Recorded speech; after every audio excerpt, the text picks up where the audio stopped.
Welcome back to the TDE pod. We got Raaid back on. Today we are talking about our week in Yugioh as always. Yeah. Talking a little bit about the mind games of Yugioh. Yeah. Whether or not bluffing is cheating. Yeah. We are deep diving in to the Subspace Battle. Yeah. It's a new spell, normal spell, by the way, that got revealed today. We're going to explain it more. Make sure to stay tuned. And then if you guys enjoyed this podcast, make sure to like this video, subscribe if you're new, and comment down below your thoughts and opinions. That's always appreciated. And yeah, we go pretty deep into this Subspace Battle. What is just whatever spell that we thought this morning is now like format altering. It can be very game altering, game changing, like really bad, but maybe really good for people who want to play different decks. So we'll see. Enjoy the podcast, and yeah, let's get right into it. Enjoy.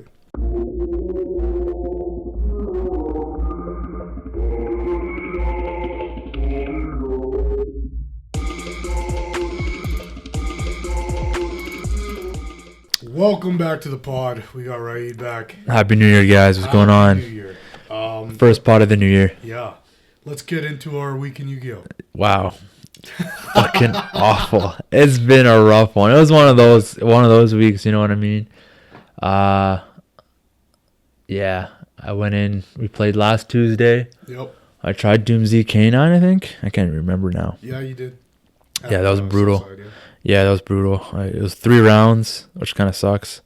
And I think I lost both of them. And then round 3 was that bye. I was like, yo. They told you to go home. They didn't tell me to go home, okay? Don't make it sound that bad. Yeah. I went home. And then Friday, I took Blue Eyes. Oh, yeah. It was like 4 rounds Friday. So I think I just went 2 and 2. Yep. Nothing, not great either. That was the first one of the year. First one of the year, yeah. So again, not great.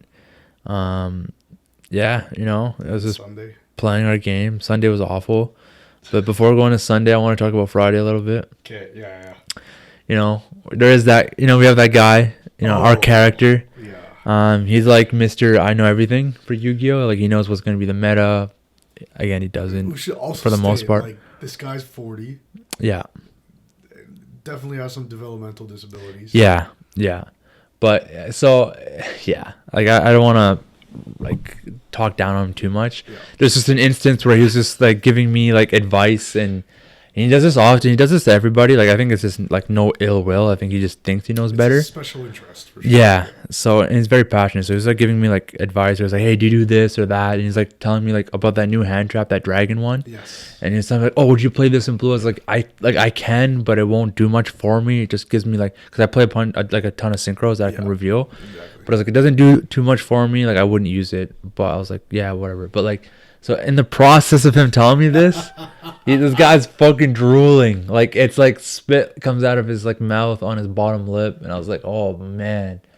Just, you know, collecting my cards. And he fucking keeps talking. And he spit again, and it landed on my fucking lip, man. Dude, I was so ready to just put my cards down and fucking... Oh, man, I was so annoyed. I was like, oh, this is one of those days. Yeah, so that was my Friday locals.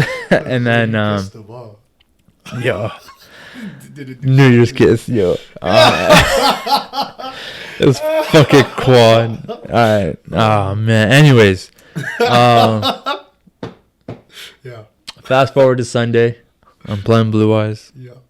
Go win first game. I was like, yo, it's going to be a good day. Yeah. I had a good workout. Went to locals. Didn't even shower after my workout. I was like, yo, I'm in there. Yeah. Dang. Still smell better than everybody else. Anyways, and then... That's unfortunately a fact. Yeah, so round 1, I play against, like, some punk deck, and then like he's basically trying to make like Crystal Wing, and then plus like other monsters, whatever. Oh no, first game was like Raaid Raptor / not Crystal Wing, Black Wing. Yeah. Yeah. That was fine. I won that, and then game 2 was like, yeah, the punk Crystal Wings. Like, yeah, after game 1, I was like, okay, cool. Go into game 2.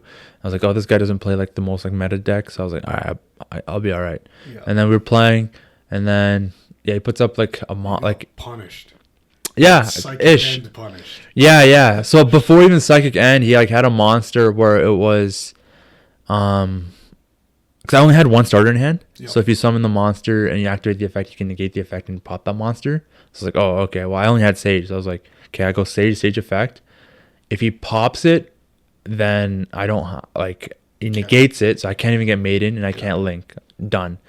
If he doesn't, then that's great, but I don't know that. So then I'm like, I'm just going to. I think I had a vanilla Blue Eyes Majesty in hand, so I think I just set Majesty, and then I just passed, and then I was like, okay, on his turn I just flipped it and popped as the monster, but it didn't matter because he didn't do anything because he was able to just push, make Psychic and Punisher and whatever. So, and then one of the games I just hand trapped, like I was like trigger happy, so I got way too into it. I think because like Andre played him later, and said that just hold the hand traps for like later when they have like less material on board. Yeah, the links in the fusion. So I was like, just wait till then hand trap. I was like, oh yeah, I guess so. So I was trigger happy, fucked me over, and then so I think it was like 2-1 on his side. So then he won game 3. I can't remember. Honestly, I can't remember any of like the other ones, but it was like one of them was like RB. That guy game fucking 3 you had a rigged. mirror match. Oh yeah. So let's talk about this for a second. Yeah, well, we can. So I think you share the same feelings I do about mirror matches. Yeah. If I lose a mirror match, I'm like absolutely furious. Yes, yeah. We talked about this like a couple pods ago because I played him then, and he also beat me then, and he beat me this time. Yeah. This time, like as opposed to last time, rather than like him having like branded control or primite control, while I had Blue Eyes like recursion, we both played well, and then and he just outplayed me. I think it went to like game 3. Yeah. And it's just one of those things, like just a typical Blue Eyes play where you just go for game with Ancient Fairy. Yep. Standard. We both did that to each other, and then game 3 was like a bit slower, but nonetheless, he ended up taking it. So I hand trapped him where I needed to. It's just being able to push through. So yeah, that was kind of shitty. And then round 4 was like RB. That was kind of iffy, like not iffy, but like kind of shitty because one, the guy fucking reeked like bad. I walked past him. I was like earlier in the day. I was like, man, that guy fucking stinks. Yeah. Hope I don't play him. And then I play him round 4, and I'm like, oh wow, I have to sit here for 50 minutes. Yeah. And then he beat me. I think it was like game 3. He got me. Whatever. And then final round, I honestly don't remember what my final round was. Oh, it was another Punk player, but he was playing with Horus. And it was one of those, like again, it was just one of those days. It was rough. I won game 1. He won game 2. And then we didn't even remember whether or not that was game 3 or not. So we're like, asked how much time was left because we play like outside of the room at the time. Yeah. And there's like 10 minutes left. And he's like, honestly, like I'm down to just roll. I was like, yeah, let's just roll for it. Right. And then, because everyone was done at that point. Everyone was like already collecting prizing. So I roll I only had a D20 on me. I was fucking 1. I was like, wow. I was like, yeah. And then he rolled. He also gets a nat 1. I was like, no way. Wow, the gods are in my hands. And then I rolled again. I got 18, and then he got like a 13 or something. So okay, cool. That was like my win. Yeah. So I think I went like X3 out of 5 rounds. Yeah. Terrible, so bad. So like my thing is like X2, I'm not very happy with. Like I'm content with, but like I don't want X2. And the fact that I did worse than my average. I haven't done X3 with Blue Eyes in a long time. Yeah. And that was very unfortunate. And there might have been mistakes that I made, and it's whatever. But it was pretty shitty day. I'm just gonna blame it on my sleeves. It wasn't smooth. It was just dry. So I got new sleeves. I re-sleeved it that night. I was like, and then I did a play test hand, and that was still bad. So I was like, okay, well, it's not the sleeves. Maybe you got to change the cards inside of them. Yeah, maybe I could put Kabaman back in there. It was a rough one. On yesterday, and but we ball. Ball. So I played all the same dates you played. Tuesday was still 2025. I played against a guy who hadn't played in, I think he said like 6 months. He's playing Fiendsmith Raaid. Oh yeah. I won't say there was like a language barrier, but there was definitely like, and it wasn't slow playing. It was just like some of his cards were in a different language. So I had to like look up if things were cost and stuff. So ended up pushing the game into time. We rolled for it. I lost the dice roll, which was unfortunate because I had game. Yeah. I just didn't get a chance to do it. But those are the time rules. And then Sam ended up having the same thing with that guy. Yeah. He was a really nice guy though, and it was like a fun game. Yeah. So I'm not saying the guy was slow playing or anything like that. Yeah. It's just unfortunate. And then what did I play against next? I don't even remember. But I played against one of the new Malice players. Yeah. A character, I would say, for different reasons than maybe the guy you talked about before. Just kind of like a stubborn dude. Is it the guy with the shades? Yeah. Yes. Yes. And this will lead into our main topic later. This is how we got the idea to do this show. Yeah. But being an experienced Malice player, even though it's been 6 months since I've touched the deck, it's like I know the lines. Yeah. I know what you probably should be doing. Yeah. And when you misplay, I'm perplexed. Yeah. So he would do something and I'd go, okay, yeah, Underground's in hand. Or, oh, okay, so you have March Hare in hand. Or you do this and that. And he was getting so upset, frustrated. Yeah. And I was like, I've played into this because, like, I don't know for sure what he has in hand. And maybe it's because he doesn't have those things in hand that I'm saying, oh, I wouldn't have done that line if I didn't have, Underground or March Hare in hand because you're going to have no follow-up or whatever or no extension. And maybe that part was upsetting him. But I think in 2 of our 3 games, he normal summoned backup Agnister. And I was like, okay, well, this is going to be tough for you. You're already down your points of extension besides Wizard and March Hare. And I had a Bell. So I was feeling pretty confident that, like, okay, I'm in a good spot. And, no shade or whatever, but the guy made a lot of questionable lines. Choices.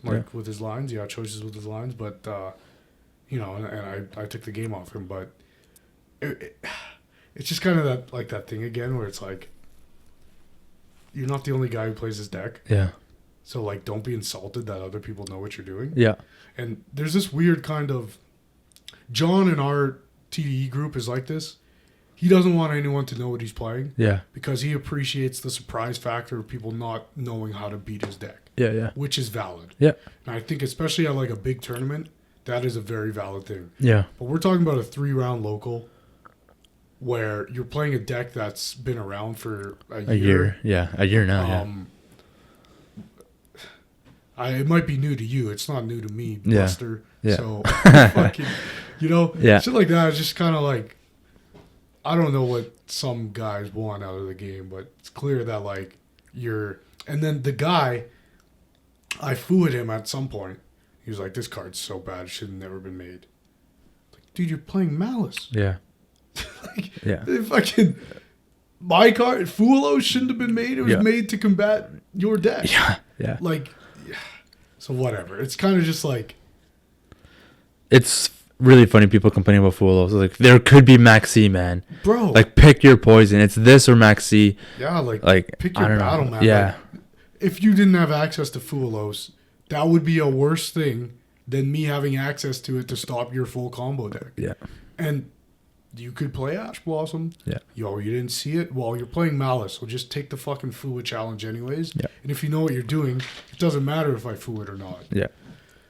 But, I don't know. I there's varying levels of competitive game in Yu-Gi-Oh! Yeah. And I struggle to play against people who are more on the casual side, but not so much on the casual side that they can even enjoy a loss. Yeah. If it was a fun game to play.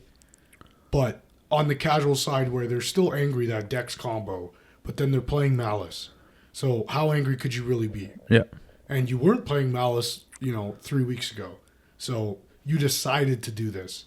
Which means it's not like you pulled the full Malice deck. Yeah. And were like, oh, I gotta play it. Yeah, It's like you made this decision and now you're upset that other people are playing Fulos. Yeah. Lancia. Like, Yeah. I don't know. You get over yourself kind of. Yeah, yeah. But anyway, so on X1 to close out the year, whatever. Then we played Friday. First one of the year. I think it was it wasn't New Year's Day, it was the day after. Yeah, the second. So the second. Yeah. So I'm happy to say, for a brief moment in time, I was top 5 rated in the country. Okay. One of the best duelists in the whole country. Okay. Because I went undefeated at the January 2nd local. Oh, okay. I didn't have a single loss all year. Yeah. I was fucking cruising on a high. Okay. I was like, what a start to the year. Mm-hmm. I played against the guy who you kissed on New Year's. Yo, First round, so relax. whatever, easy dub, whatever. Okay. Then I played against the Blue Eyes player. And he revealed to me that he was super cooked. He had smoked up before. Yeah. It's so funny, man. The whole match, he's like forgetting things. And I'm like, hey, man, just make sure. He's like, oh, thank you. Spirit Mazo put spirit in the field spell. Yeah. This guy links summons into Spirit with Eyes of Blue, which obviously searches Mausoleum. But when he linked summon, he didn't summon it to the extra monster zone. He put Spirit with Eyes of Blue right in the field zone. And I was laughing so fucking hard. I'm like, yo, you're getting too ahead of yourself. Fun match, whatever. I took that one too. Then I played against. I want to say I played against Odeon, Primite, Odeon, Control, Stun, whatever. Yeah. And then. Did you win that one too? Yeah, I won that one. I won them all. And I can't remember what I played against for. I don't think I played against Jackson. But needless to say, I was undefeated. I was like, yo, I'm so fucking up. This is awesome. And went from there. So round 1 on Sunday, what did I play against? Oh, wasn't it Cash? Control? Yes, that was game 1, yes. right? Yeah. So, like yourself, I didn't shower before Sunday because our local starts at 12:30. I set an alarm for 11, woke up at 11, fell back asleep, woke up at 12:10, and was like, fuck. Yeah. But this is how crazy I am, man. I'm like, I'm undefeated. I have to keep the streak going. Yeah. I have to be the best player in the country. Yeah. So, hasn't showered since Friday night, by the way. No, that's not true. I showered on Saturday. So then I raced there. I like telling you guys to tell them to delay the tournament. Yeah. They, it kind of worked out in your favor because people were struggling parking their vehicles. Yes. So that just slowed it down because there's 5 or 6 people outside. So that's 6 entries. So shout out to CBG. And then I got there right as the round was starting. So played against Castira, stun kind of thing. Cooked that. Played against RB. Same guy you played against. Yeah. Peculiar guy. Very, very intense. Yeah. And so I enjoy playing against him because there's no chit chat. Not that I don't enjoy that. That's one of my favorite parts about playing at locals. Yeah. Is the people. But with this guy, it's kind of like I can just kind of sit back and let him do his thing. Just lock in. Yep. But he's the type of player that gets upset when things don't go their way. Yeah. Not vocally, but body language wise. Yeah. And then after the game, he's happy to discuss it. But in the last time I played him and this time, game 3, he bricked both times. And then he was kind of saying to me I don't know what the fuck's going on. I'm like, oh, it's just the way I'm cutting your deck. And he didn't think it was very funny. Then round 3, I played against Odeon Primite again. Okay. Against Mike. Really, really fun game. I enjoy playing against that deck because even though it puts up a lot of annoying negates and interactions, it feels very much like a puzzle where you have to play around everything. Yeah. And it's not like they're hiding anything. Yeah. They play a lot of set cards, but they do stuff when they flip kind of thing. Yes, yeah, on activation or whatever. It's and they're trapped so they can respond to whatever you're doing. Yeah, you just have to be very careful and calculated. Yeah. I lost a lot of dice rolls on Sunday though, so I was going second a lot. Yeah. And it's funny because I lost this game against Primite. Then I played a game against the guy who's playing Burning Abyss, which was a cool kind of throwback with the new Mutiny in the Sky kind of stuff. But okay. That was Dark for Lord. my deck. It was pretty straightforward 2-0. And then I played against Jackson Malice again in the final. Shout out to Jackson the boy. Yeah, he's taking a lot of heat on this podcast, and he's about to take some more. I love queuing up against Jackson because it's I know it's going to be a fun game, whatever. Okay, and this will also lead into our main topic a little bit. So game 1, he normals Dormouse or something, and I go summon 1, and then he banishes White Rabbit, and I go that's 2, and 3, 4, 5, whatever. The whole time I actually have Nib in hand. Yeah. So he starts playing his line a little bit differently to avoid Nib. Oh no. And the whole time, like, he's doing the thing again where, like, his zones are kind of fucked up. Okay. And I'm like, I'm pretending, but I'm genuinely like, what are you doing, man? Yeah. Like, we fucking talked about this, you Yeah, know? And he's yeah. like, yo, it's a long day. I'm like, no excuses, you know? And just giving him a hard time kind of thing. And then sure enough, he gets to a point where, like, he's banished all his Malice names, even the extra deck ones at a certain point, and I nib him, and he's like, down. And then, you know, he's able to still push through, extend, make allied code, whatever. And so I lose game 1. Game 2, this was the cooking. I cooked this. This game couldn't have been more than 5 minutes. I open Fenrir, I open enough Draco Tail names. I have hand traps in hand. Like, this guy, he can't. And I have Ashe, I think I have Bell. And he goes, Allure to start. I Ashe it, and he's like, oh, wow, really? I said, that's the only good card in your deck right now. And he's like, okay. And he proceeds to try to combo off, and I have an answer for fucking everything. And then at one point, I, like, it's his turn, and I, like, maybe it's like Cross Sheep, Reborn, then this, and then these 2 effects activate, and I get my Fey Mana back from Grave, and then I'm like, this, they'll do this, and blah, blah, blah. And while I'm explaining everything that's about to happen, he's just, like, picking up his cards. He's like, okay, let's go to game 3. And then game 3, I do the same thing. I grab one of his dice, and he normal summons, I flip it to 1. Then 2, 3, 4, 5. I don't have Nib in my hand. So he gets to summon 6, I flip it to 6. And then he changes his line to accommodate playing around Nib. Okay. And which, as a Malice player, you should always be playing around Nib. Not because you die to it, but if you don't play correctly, you will die to it. Yeah. You don't have to, though. Nib turns into Link Spider, turns into backup Agnister, turns into Wizard, turns into, you make allied code and get your 2 guys back and set 1. It's your same end board, and you got nipped. Yeah. So whatever. So I lose. I end up going X2, so the streak is over.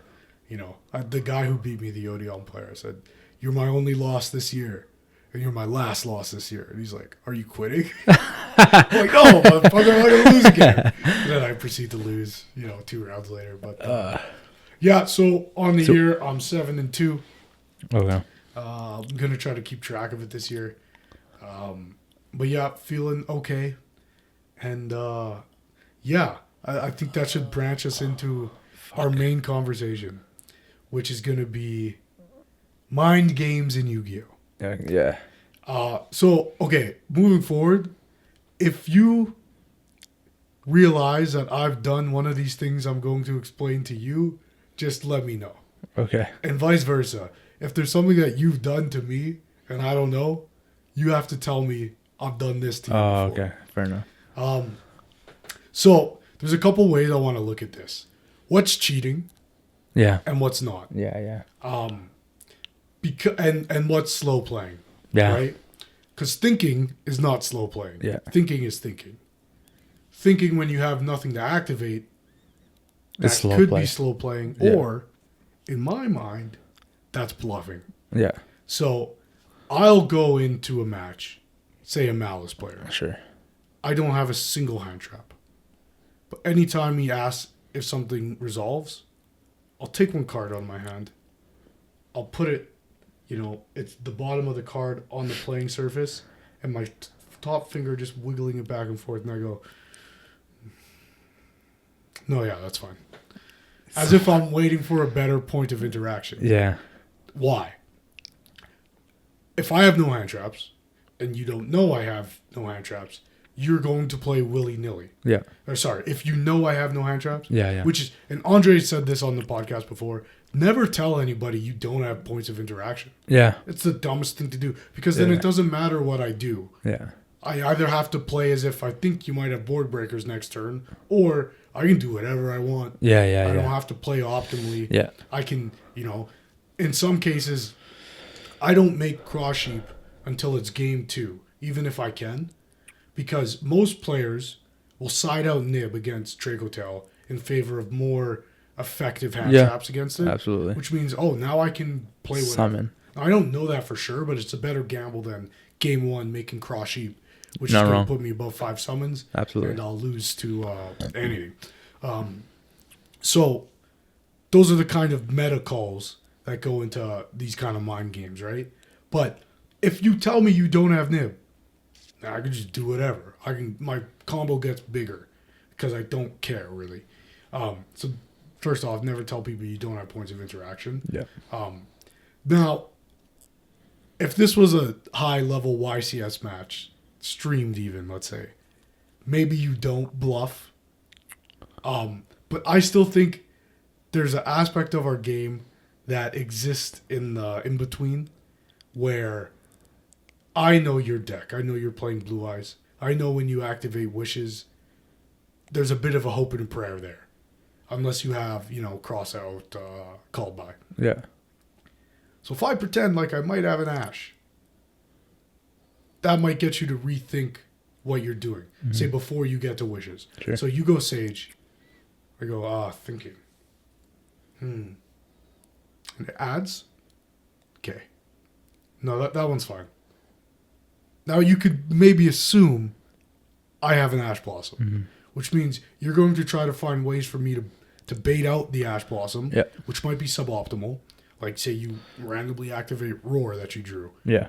Before you go Wishes, because you really want the Wishes to resolve. Yeah. Same is true of like a branded player. Same is true of Draco Tail, who's going second.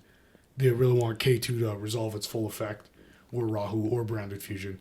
So then they're going to play suboptimally because they just want to get rid of that Ash in your hand. Yeah. Right? Now, in reality, I could have Bell in hand. And so by making you play Roar first, I negate it. Yeah. I never had an answer for the Wishes anyways, Yeah. so I don't care if it resolves or not. But now you've wasted Roar. Yeah. Stuff like that. Now, I think there's also like things you can tell yourself over the course of a game where like I did this and that made him do this, and like there's no way to really be sure. But because there's no way to be sure, why not try? Yeah. That's kind of where my head goes. So this is a thing I've done to every TDE member. Flirted with Nib. Like, does he have it, does he not? Yeah. The dice thing was a thing that started off as a joke. And then I started doing, I wouldn't do this at like a YCS or a regional or whatever, but at locals with Jackson, I'll start counting his summons, whether I have Nib or not, because it's funny. But also, it gets him to suboptimally play. Yeah. Because he's now playing around the fact that I have Nib. The inverse of this is that could make him more locked in. So if I don't say I might have Nib, he doesn't play around Nib, then I Nib him, and it hurts more. Yeah. So it's always matchup dependent. It's always player dependent, and time dependent. It's not something I'm doing, with 5 minutes left in game 3. But game 1, I want to like test my opponent.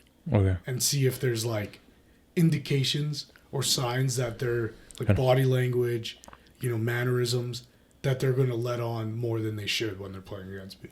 Do you have any sort of similar tactics?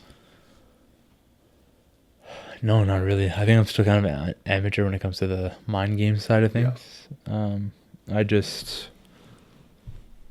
try to play. I think that's the big thing. I haven't really figured out the whole mind game side of things. Like I might have done something here or there like before and not really realized it. But I think the one player that stands out the most that I've got into their head was that Crystron K9 player that one time at Taps. That was like pretty new. Okay. But I was like, I'm up. Remember? Oh, yeah. Like that guy, because he was pretty frazzled. But I think it's just like learning the deck, and that's the other thing. Otherwise, other people, I'm usually just pretty like laid back and just kind of play. And then, I don't know, if they fucking ash me in the right spot, it's like, yeah, it's a pretty good ash. And then if that's all I could have done, then it's pretty good ash because I end up passing. So it's like, that's all I can do.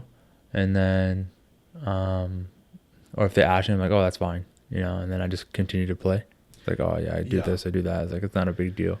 I guess like So I mean that's about it though. Like otherwise it's like I don't know. Yeah, nothing crazy to be honest.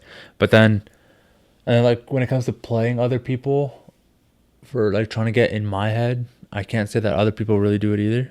that you know of. That I know of, sure. Yeah. But like besides like Andre, but Andre's more like just talk shit. Yeah. And then but then with Andre it's just noise. Because I know that he's just talking shit. So like if he has nib, he has nib. If he doesn't, then whatever. Like, and most of the decks that I have played, it's like, well, I'm going into it regardless. So if you got it, say like just use it when you need to. Otherwise, I'm not making a board worth it. Like I may as well just get nipped, kind of thing. You know what I mean? So that's why I'm never really concerned about that. And then draw is pretty straightforward. It's like, do you have anything here? It's like no draw. Okay, cool. Because you'd probably use it as soon as you can if you had draw. So that's that. And then so besides like Andre though, no one else really tries to do the getting in your head thing. Yeah. Usually it's pretty whatever. So, do you think bluffing is cheating? No, I don't. I think bluffing is very valid. So and like that's so back to your example when you're like thinking and then you go that.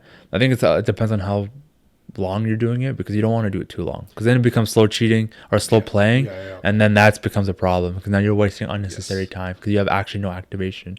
But if you do like you can still think about you're thinking because of what their plays are, right? So I know technically you don't have to like stop the whole game if you don't have like a interruption, so you could still think while they're playing. But it's still should give yourself like a fair window of like a couple seconds to be like thinking in which that frame you do bluff. But I think personally I just wouldn't do it as like if I don't got anything I don't have anything, but I need to probably do a better job of showing that I don't have anything because when I don't have anything I kind of just put my cards down, right? So and like cause to some people have every hand trap in my deck I pull my cards down. Oh, okay. So that people don't think I have interaction. Okay. And then they activate something and I go, 1 sec. Yeah. Pick up my cards, grab the Ash Blossom and Ash the Wishes or whatever. That's fair. And it's like, okay, then I pull my cards back down. Yeah. Because I look at them and I know what all these cards do. Yeah. I don't have to think about it. Yeah. Right? Yeah. But what I would say is that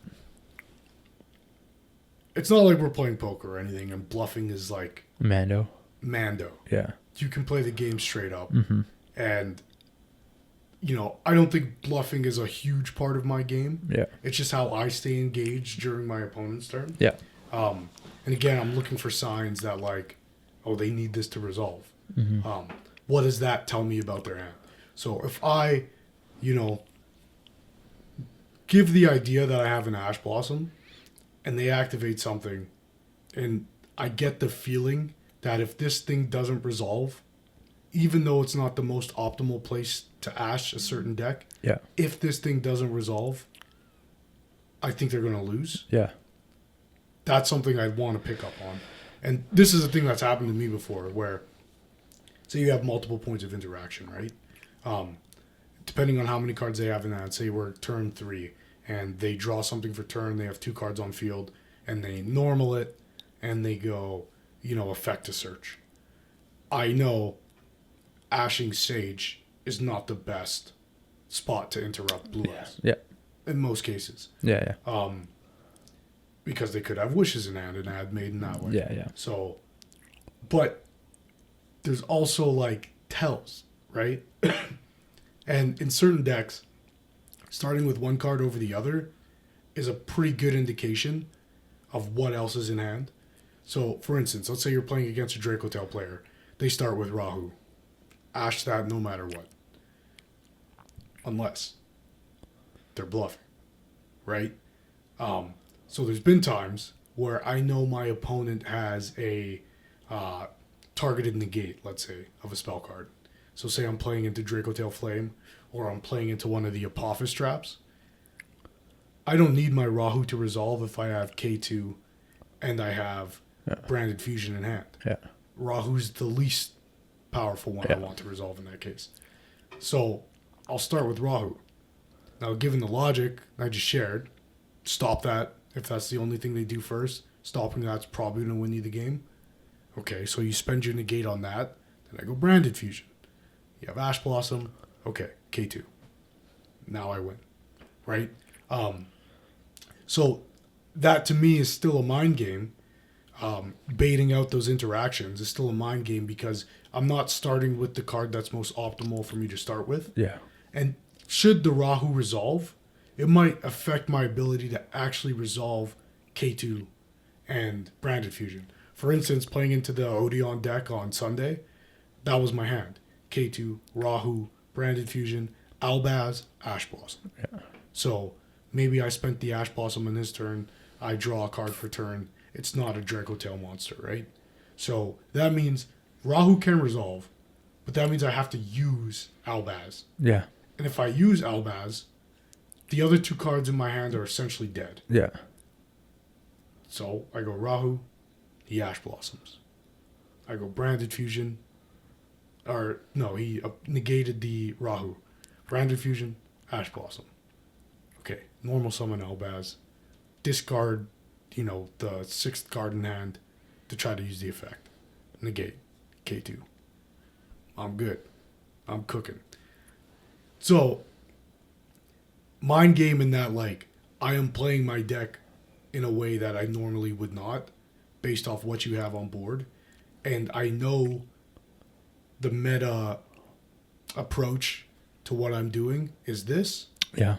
Then I'm going to behave differently so that you get punished for, not considering that things could be different. And you kind of let's say a Blue Eyes player starts with Wishes and you have an Ash Blossom, 100 times you're going to Ash Blossom it, right? Now, if they follow that up with Roar and they had Maiden in hand and they set True Light and stuff, you're not in a better position than you're in a better position than if you let the Wishes resolve. Yeah. But if they had something else, if they had the plays, that's fine. Yeah, they still go full combo. Is the point. Because they already have the cards they need. Yeah. Wishes would have just given them more cards, but Wishes Engraven itself already has its ability will still trigger. Yeah. You just banish it. Yeah, equipped. So that's the thing. So sometimes I'll do that. I'll start with Wishes. It's like, let's just get the Ash out of here. Yeah, exactly. I know I don't get my +2, but it's better to do that because then I get Ash out of here. I don't have to worry about Sage getting hit, and if it does, it's imperm. Fine. I go into Spirit Dragon. That's not getting hit unless they have Purge, which is crazy. If you have Purge, Ash, and imperm, power to you. Yeah. But I think one of the hardest hits personally is if you hit not even Sage, but Sage is actually a good hit. I can't lie because it is Maiden. That's a whole lot of things, but it's more so even Spirit. The amount of times people have imperm Spirit, I'm like, wow, fuck. Yeah. Truthfully. And then you get hit with that Ash then imperm combo. So Sage gets hit, and Roar gets hit, or a Spirit Dragon. Then it's really shitty if I don't have Wishes at that point. You pretty much want those. But and that's kind of just what happened. I think one of the games yesterday too is they Ash the Sage and then they imperm the Spirit Dragon. I was like, yeah, GG's.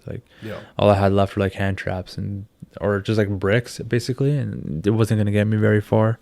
That's the other thing too is people look at Primite and they think of it as a very intimidating thing. Dude, it only puts up a drill beam. Worst case scenario, and and they go for it. So that's why it's always good when they go for it. If they Ash the load and I don't get drill beam, I don't care. That's perfect. It's just bonus. Especially if I have Sage in hand already. So if I started with load, the barrel load, and then that's Ashed, perfect. Link in the Spirit Mazo. Go ahead. Now if I go into Spirit, and they imperm Spirit, I cannot normal summon now. Yep. So Sage is dead in my hand. And that's cracked too. Mm-hmm. You can also you can use Sage's effect also in that instance where you send her to grave, tribute Spirit, and then you special Blue Eyes, or a Blue Eyes monster. So that's the effect people forget a lot. Is that second effect of Sage, and then you have load still, and then you can special summon Blue Eyes, go Seals Pass, whatever. But it shuts you down very hard. But I think when it comes to Blue Eyes, you interact with Blue Eyes, that deck. You don't interact with Primite if you want the best interaction, because if you interact with their Blue Eyes cards properly and they only have a drill beam in hand or set, if they don't have a Primite card in hand or a normal monster, Yeah. What does it matter? You know what I mean? If anything, you're probably better off ashing the special summon from deck on load rather than the add of drill beam. Personally, but I wouldn't even bother I interacting with let that Primite. resolve every single time. The special summon? Declare. Oh yeah, absolutely. Because then I don't have to worry about And there are effects the of extra effects, deck.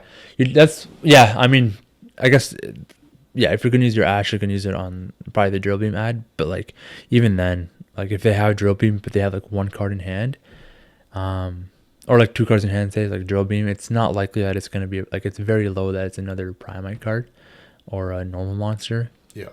But again, you're running 3 loads and 3 barrels, so it could be, who knows? I don't fucking know.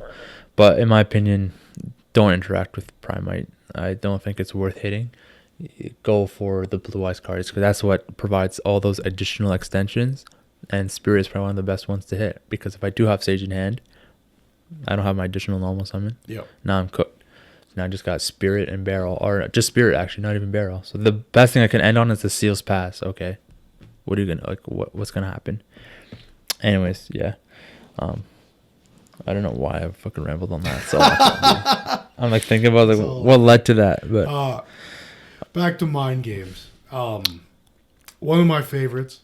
This is not my personal, but shout out Chad. Yeah. Chad's one is okay. So you'll go first, or he'll pass to you, and you go draw for turn. Okay, do you end? Okay, my go. My turn. The whole way through anything you do. Yeah. Which is funny, and I consider this a mind game not only because it's like just hilarious, but also because normally people do that shit when they're like, "Please stop." Yeah. Like, can I go now? Yeah. Like, if you keep going, I will lose for sure. Yeah. Stop there, and I have a chance, right? That's the vibe it puts off. But that's not always the case. Yeah. So I picked up this thing Chad does sometimes when we're like playtesting. Not playtesting, but like just playing for fun. Like, okay, Mago. But I have 6 points of interaction still. Yeah. You know, in set cards or hand traps. So I'm like, you better stop now or else you're going to get fucking punished for it. Yeah. You know? Do you end? Well, you should. Yeah. You know? But it's little things like that where I think, like, especially out of locals, you throw someone off, make them just a little bit uncomfortable, you know? To be like, you don't know what you're up against. Yeah. You can't tell if I'm lying or not because I do this shit regardless. Like with the nib thing. Yeah. Right? Like 1, 2, 3, 4, 5. I don't even play nib. Like, you Yeah. know? Yeah. So in some decks where I don't play nib, I've still done that to people. Just be like, force summon? Yeah. Okay, cool. Thanks. Yeah. Just like not in the trolly way I was doing to Jackson, like counting it out loud and whatever. And it's not cheating though, right? Like people might complain about it, but it's like you're just counting. I'm literally, is that the 4th time you summon? Yeah. Cool. Thanks. Yeah. Thanks for letting me know. Like because you don't have to he doesn't have to know what's in your hand, right? So. But yeah, those are like my favorite instances of like mind games. I think like when I question the thing, it's like you said, like you don't want to ever cross the line of slow playing. So I think there's a time and a place, and maybe that's one of my tells is if I've stopped asking you shitty questions that the time's running out or whatever. Yeah. If there's like not a lot of time left too, like 10 minutes left. Yeah, you're right. You might not want to be bluffing. But I also think there's like beyond just like the game, mannerisms and stuff like that. There's certain guys I don't enjoy playing against because they're like maybe like that RB player, not him in particular, but they're like so intense or like they're abrasive, just genuinely like not very friendly people. Yeah. Which I say this and I might sound like a shitty person being like I'm straight up lying to people, when I'm bluffing. But for the most part, it's all in good fun. It's like, who knows what I have? Yeah, I got nothing, man. You got it. But for those people I don't enjoy playing against, if they said, "Oh, so you must have this in hand," some people, I'd be like, "Oh, I don't know. Might have Femena." And other people are just like, "You don't know. I haven't added it," or very neutral. Yeah. Just because, like, I don't like you. I want to cook you. Yeah. I'm not telling you anything you don't know. Yeah. I'm also not helping you. So there's players where I'm like playing against a dude whose presence I appreciate. And he goes and oh man, I should have added something different. And I go, that's fine, man. Or, shit, I forgot to reset drill beam off of barrel. Yeah. That's fine, man. Go ahead. Then there's other people I might be playing right beside the guy I don't like. And then in our game, he goes, I forgot to do something. Yeah, man. Yeah, sucks. you did. Yeah, fuck that, man. Yeah. But, like, you know, it's not just willy-nilly, like, I don't like your face. It's like, oh, you've presented yourself as someone I don't appreciate, and these are the consequences of those actions. Now, maybe people watching this who play at our locals will be like, fuck this guy. This guy's capping. Yeah. And the main thing I'll say, these kind of, like, bluffs and whatever, and thinking even though there might not be a play you can do immediately, that thing I don't think is cheating. Bluffing, you don't do this on the world stage. You know what I mean? If you're playing a televised match or something, like, it's better not, because it could be docked as slow play. Of course, you'd get a warning, and then from there, you know, you have to make better decisions. Yeah. But, yeah, I don't know. It's all in good fun for me. Yeah. Interesting. Yeah. So there's a new card that came out. Yeah, oh yeah. Or came out but released. Subspace Battle. I'll read it quickly here. It's a normal spell, so it's a thrust target. You can only activate one card with this card's name per turn. Apply the following effect 3 times. Each player reveals one monster in their deck, except those with a question mark attack. The player who revealed a monster with the higher attack adds it to their hand. Also, the player who revealed a monster with the lower attack destroys it. And if they do, they take 500 damage. If the monster's attack are tied, shuffle them into the deck. For the rest of this turn, neither player can activate the effects of the chosen monsters and of monsters with the same name. All right. So, if viewers, listeners have played the children's card game called War, wherein you have a deck of cards, you flip 3 cards, and then you compare who has the higher number. Yes. Or the face card. And then you win based off. And I think you take the card of the one you destroyed. The loser, yeah. You pretty much try to deck them out. Essentially, it's putting that mini game into Yu-Gi-Oh! Yeah. I gotta be honest with you. Having you read it out after I read it this morning, I hate this. Yeah. I genuinely hate this. Yeah. We've kind of, as a group, mind mapped the meta implications of this card. And so, for example, let's say you're a White Forest player. Yeah. You go main phase 1, you activate this card. Your 3 choices, Droll, Yep. Nib, Yep. and I don't know. Probably Ash. Ash Blossom. Yeah. Your opponent's 3 choices are higher. Yeah. Does it say what happens if they tie? If they tie, the shuffles back to the deck. Shuffle back. Oh. Yeah. Either way, if you're essentially activating a sales band for 3, Yeah. you destroy these 3 cards out of your deck, which means you've thinned your deck of cards you maybe don't want to see going first, with maybe the exception of Droll. So, Fua, Ash, Droll. Yeah. Your opponent has now added 3 cards, you know, hypothetically, to their hand, or shuffled 1 back. Yeah. The main thing is, even if you've matched cards, Droll, Fua, Ash, for whatever reason, they can't be activated this turn. So effectively, you've sales banned those 3 cards. And if your opponent knows how this card works, they'll know not to choose those 3 cards. They'll choose 3 cards that are useful for them next turn. Yeah. So say it's a White Forest player who called those 3, Fua, Droll, Ash. Or Fua, let's say Fua, Droll, Nib. Yeah. Right? You called those 3. Nib is kind of a iffy one because it's got such a big attack. Yeah. So that's the one that you will end up adding, though. So now you can use it on their turn. Exactly. Right? So, and then say you're playing against a Dracodale player. Yeah. So I go Pan, Urgula, Feymana. Yeah. I'd probably go Femena. I'd go in ascending order, just because if Pan hits Grave, being the loser to Nib, I don't really care as much. Yeah. But I've added those 2 cards in my hand. Now I can't Femena Fuse this turn, but now it becomes Sales Ban for 5, 6 even. So why do I hate that? Sales Ban is already a pretty powerful card. Sales Ban for 5 is insane. Yeah. Sales Ban for 5 and you lose 1,500 as the cost. Yeah. That's insane. Yeah, you can. And you got to thin your deck by 3. Yeah. Which isn't nothing. Yeah.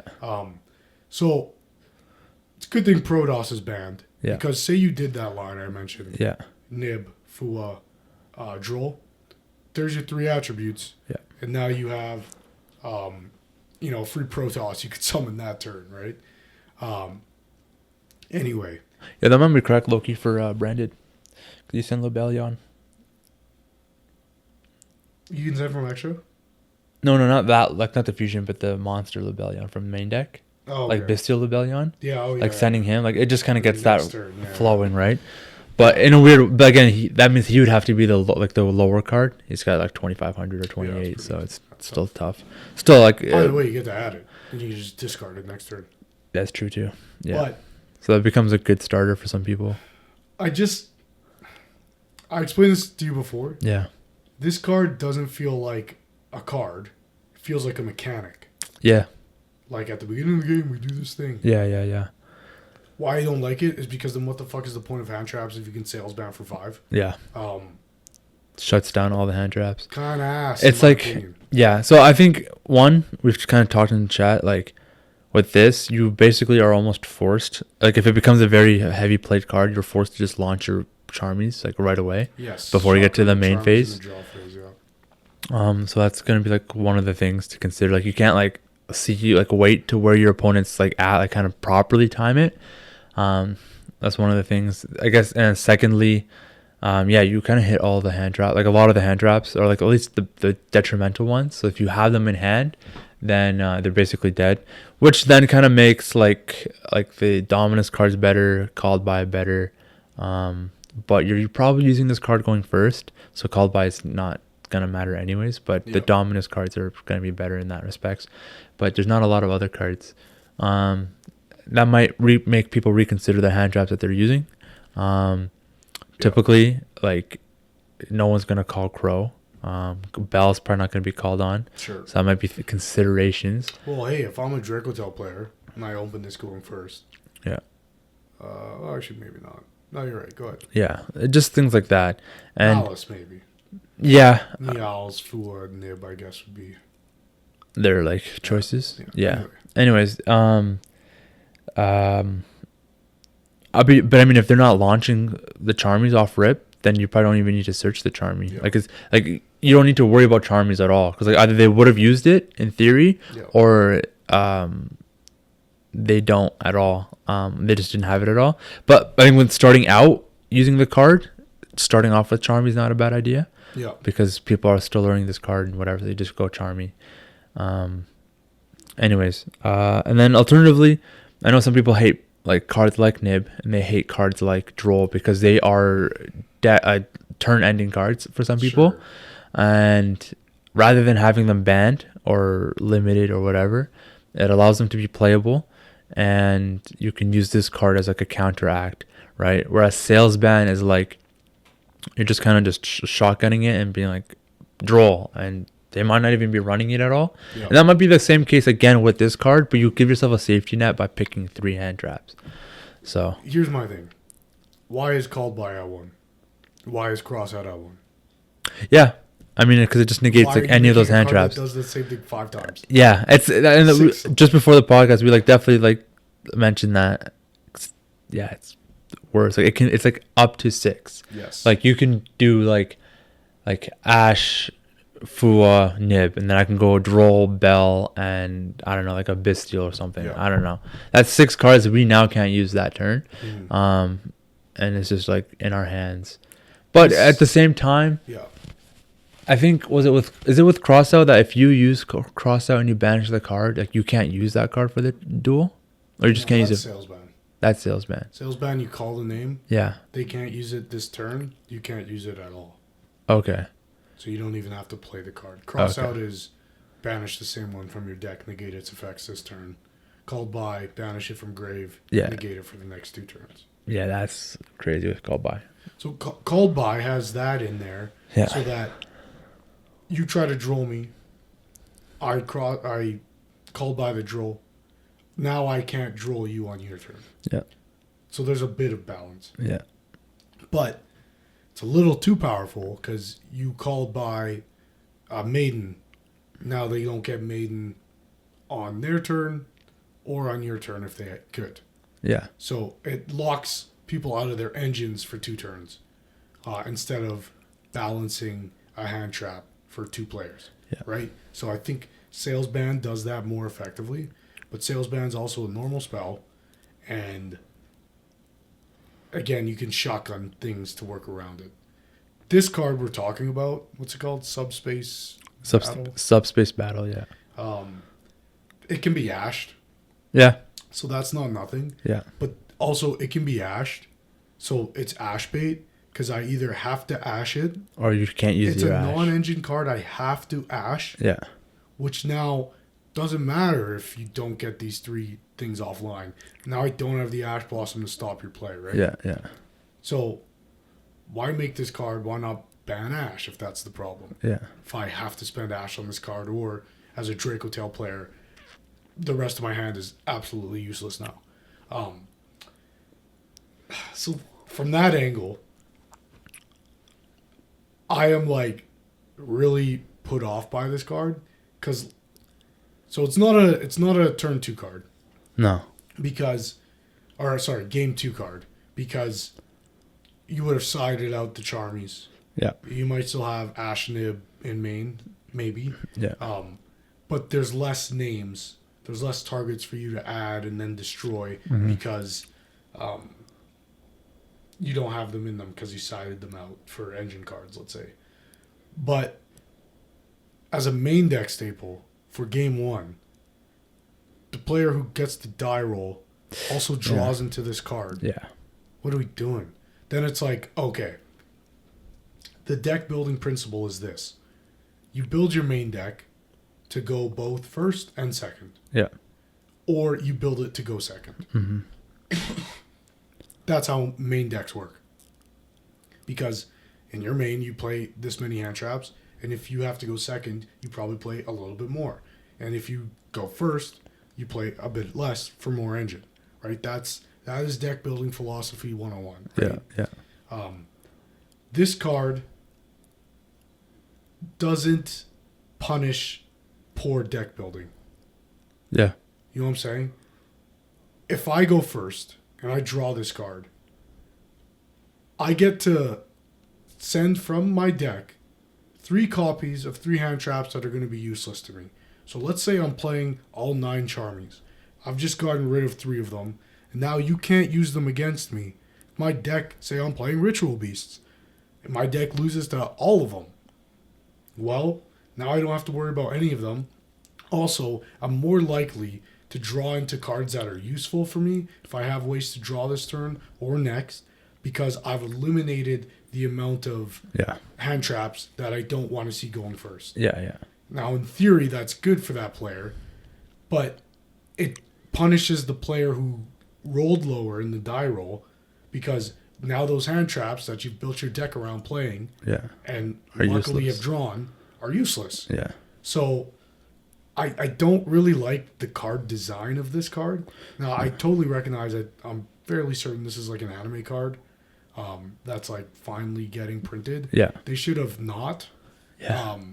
Because I just feel like this is a card that could be huge in its meta game implications and really takes the fun out of deck building. Yeah. Where it's like, okay, you open this, probably win. Yeah.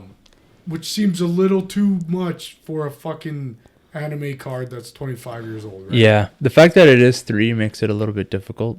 But if it's 1, then it's what's the difference between that and sales ban? And then if it's, well, at least you can add a card, so you just go nib every time.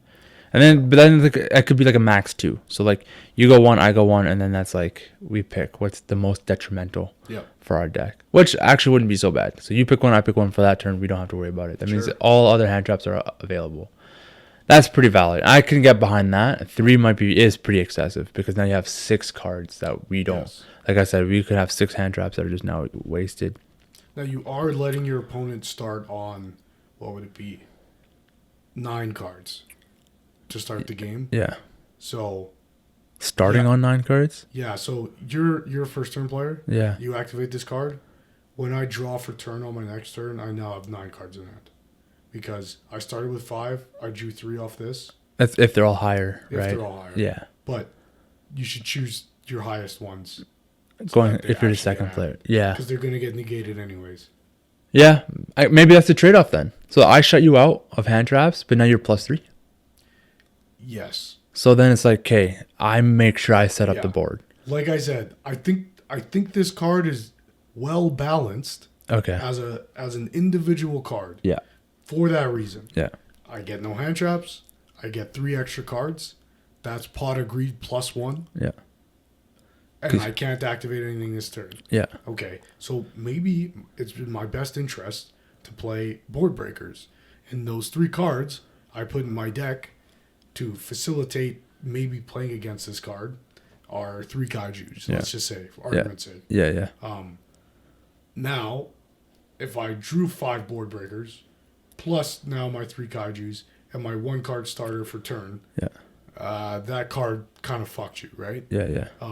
Or if I draw 5 engine cards, you let me grab 3 board breakers and I draw a 1 card starter for turn, you're kind of fucked. But dude, this actually, sorry to cut you off, but this weirdly, like thinking about cards, this arguably could make K9 a lot tougher because a lot of them are relatively high. So you go Joko, Izuna, Lantern.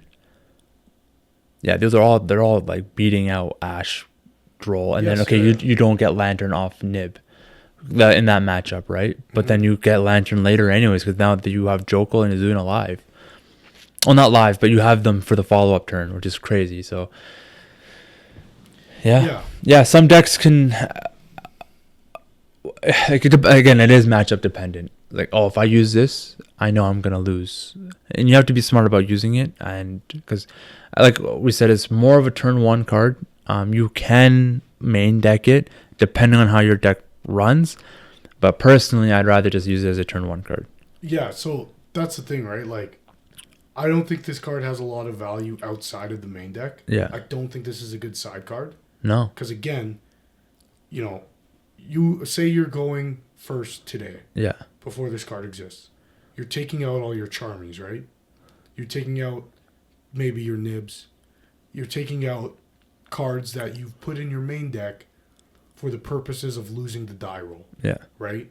So you're playing Ash, you're playing 3 Fua because you acknowledge that you probably might have to go second at some point, and you want those cards in there. Otherwise, no one would play Fua in the main. It would only ever be a side card, right? Yeah. But we acknowledge that we're probably going to lose a couple dice rolls.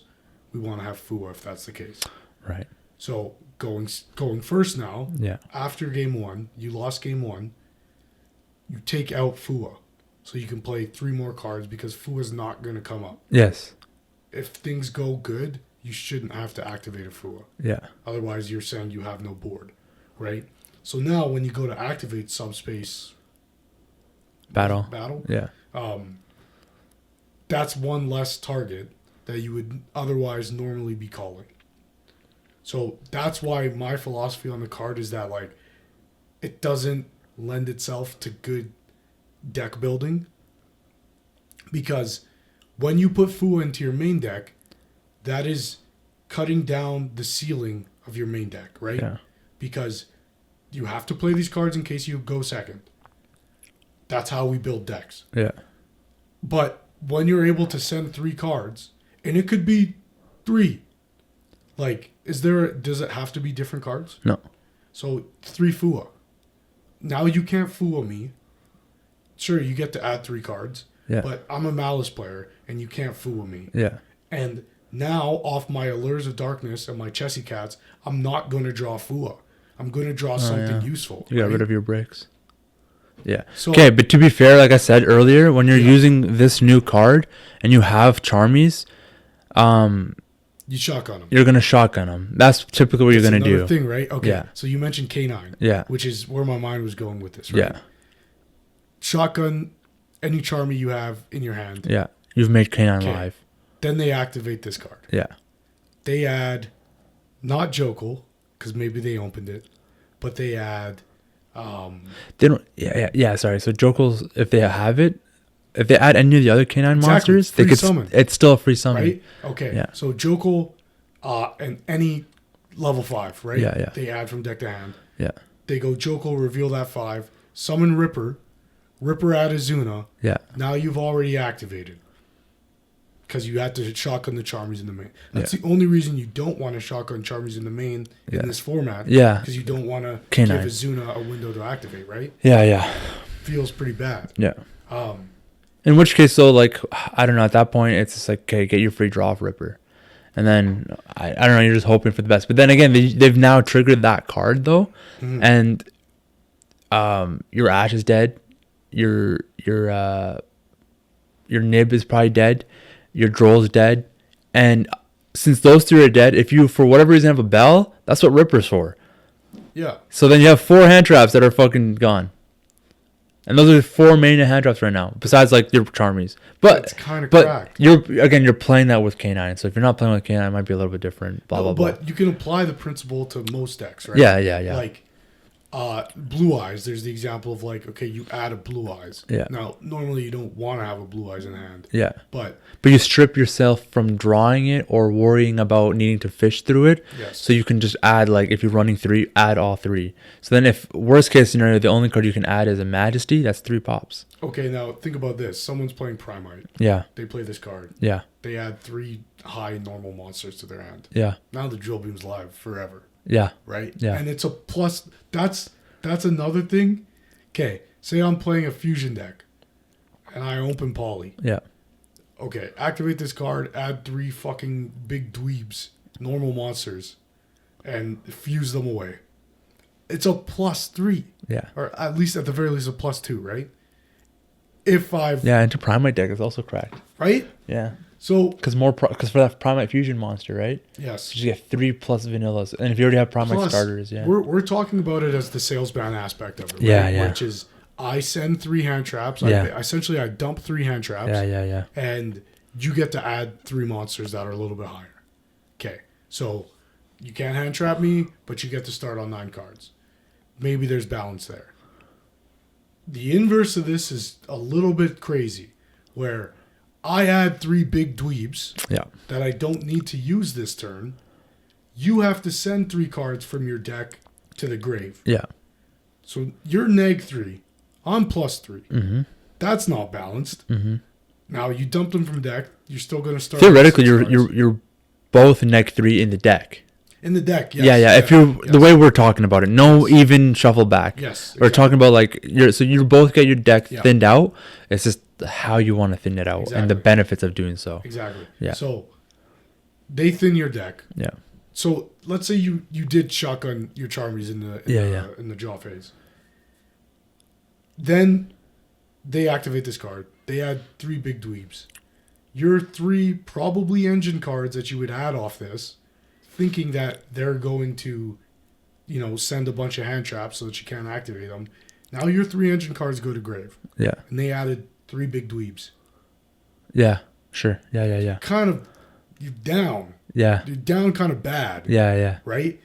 The swing of this card, to me, is something that's so unnecessary. Mind games. Is it? I can trick you into thinking it's hand traps, but I'm going like 3 blue eyes, so you're adding like 3 hand traps, whatever, or like 3 whatever, or like engine cards. Yes. And all your engine cards are just fucking plummeted into the grave, and you can't trigger their effects.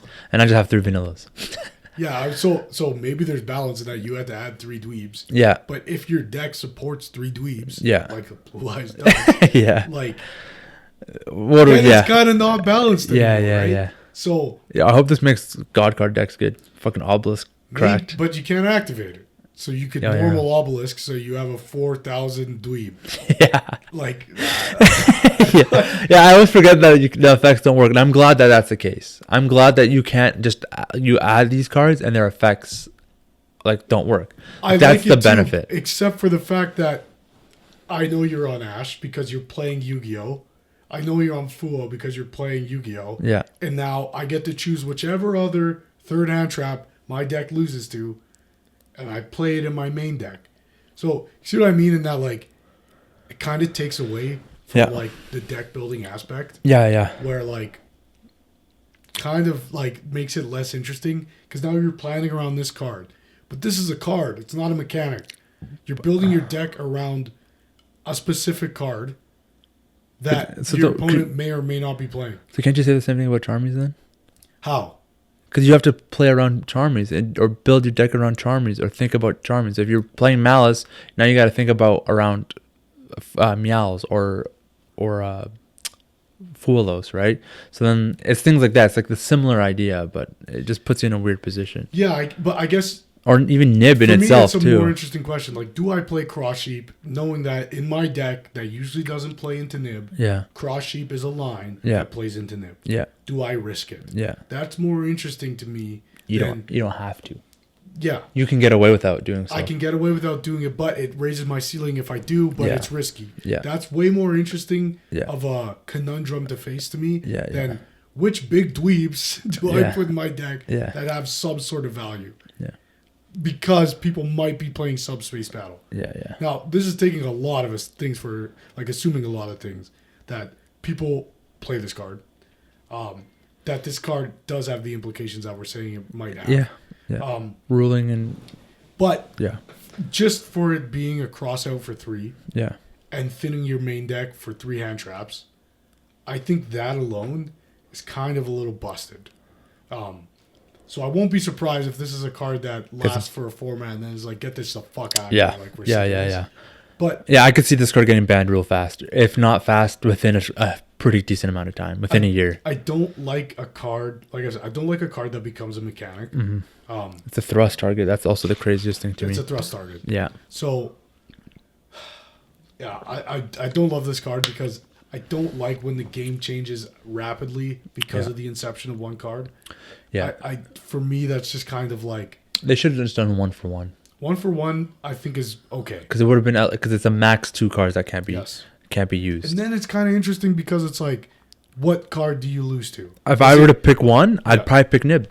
Nib, but that's 3K. Yeah. So the potential is that they're probably going to add something that's lower than that. Yeah. Meaning you have to add Nib to hand. Yeah. Meaning you get access to it. But you've gone first. So I have it for their turn. A Nib now playing on the second turn is a little iffy, right? This also provides knowledge. Yes. Hand knowledge. So now that opponent knows I have Nib, so they play under Nib. Bro, so that's the other thing. This is the fucked up thing too. You go first. I'm a stranger. You don't know me. Yeah. You don't know what deck I'm playing. Yeah. You activate this card. You add Nib. I add an engine card. Now you know what I'm playing. Yeah. Now, it's like Noroi.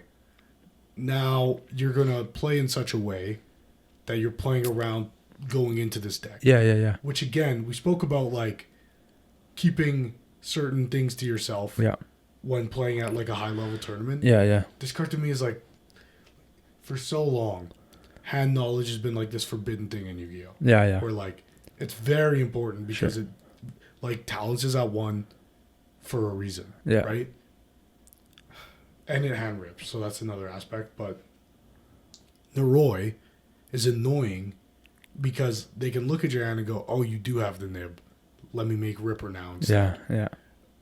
For me, like, I don't know. Maybe I'm being doom and gloom about this card. I don't see it as bad, but that's also because I play decks that like die so hard to things like Droll, where it's like this is a no-brainer to use this card, and then that's why it pisses me off because it's a no-brainer. Because, like, it's the staple conversation again. Yeah, yeah. Like, why would you not... Like I just said, you're playing Fulos because you're playing Yu-Gi-Oh! If you're not playing Fulos and you're playing Yu-Gi-Oh! You better have a good reason, or you're probably going to be behind a bit. Yeah. This is one of those things where it's like, if you're not playing this card, you better have a good reason. Yeah. Or you're going to be behind. Yeah. And the problem with this card that doesn't exist for a card like Fulos is Fulos only works going second. Like, sure, you can activate it going first, but the likelihood that you're going to get any value out of it is very low. Yeah. So in most cases, you just keep it in hand as something to discard. Yeah. This card's the opposite. You can use it. If you win the die roll and you open this card, you're so ahead. Yeah. Because now it doesn't matter that I get a 6th card or even a 9th card because you've activated this.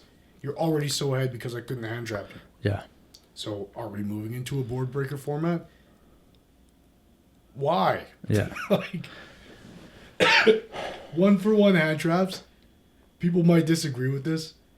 Yeah. I think 1-for-1 hand traps are like the beauty of the game. Sure. You do something. It's 1-for-1 hand traps are literally what trap cards were designed to be. Yeah. But the game has sped up too much that waiting for me to be able to set a trap card is no longer a viable way for interaction. Yes. But in old Yu-Gi-Oh, you go, I go, you set, I set, blah, blah, blah. Yeah. Now we get to the game. Yeah. We're like, you don't know what I have face down. Yeah, the traps are like the face downs are detrimental. It's like it's a these big deal. will swing the game. Yeah. This 1-for-1, MST could be what decides the game. Yeah. A single Ash Blossom should be that same way. Yeah. Like, it's not like Ash is resolved against you, you lose. But a well-timed Ash should be detrimental. Slow you down. That's why meta-knowledge of the game is important to be a good player. Yeah. When you use your 1-for-1 hand traps effectively, they're more than just 1-for-1. You get as much value as you can out of them. I stop you from extending. Yeah. Right?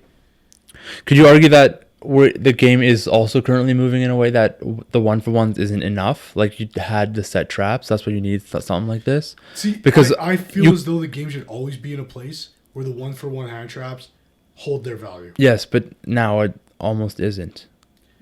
Right? Because, so, Ash, I can Ash any one of your cards, and you can still play. I can Ash Malulu. I can Ash Lucaeus. Yep. I can Ash K2. I can Ash Rahu. I can Ash Branded Fusion. But I Ash any one of those, and you have any of the other cards, it's still full combo. So, yes, right. Okay, so... And then same with Draco K9. Don't Ash Lucaeus because you just don't, right? Sure, but it's still the same otherwise. I'm gonna say it like this, right? Like that is what, like, I understand that perspective. Okay, I either Ash K2, Ash Rahu, or Ash Branded Fusion. Yeah. Right? And if I Ash one of them, the other two resolve. Yeah. Yes, correct. What is the detriment for them resolving is I get a fusion monster and I get to set a card, right?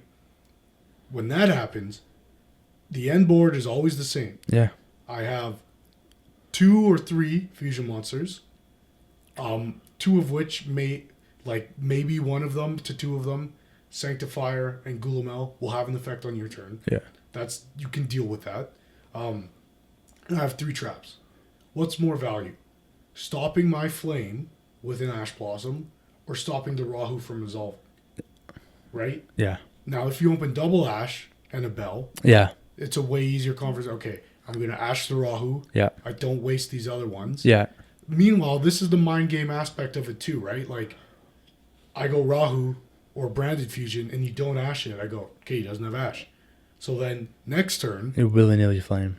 Willy-nilly flame. Ash. Ash it. I'm fucking punished, right? Yeah. Now, my horn, resolving the horn, becomes game-changing. Yeah. Especially if I don't get the 3rd Dracotail trap.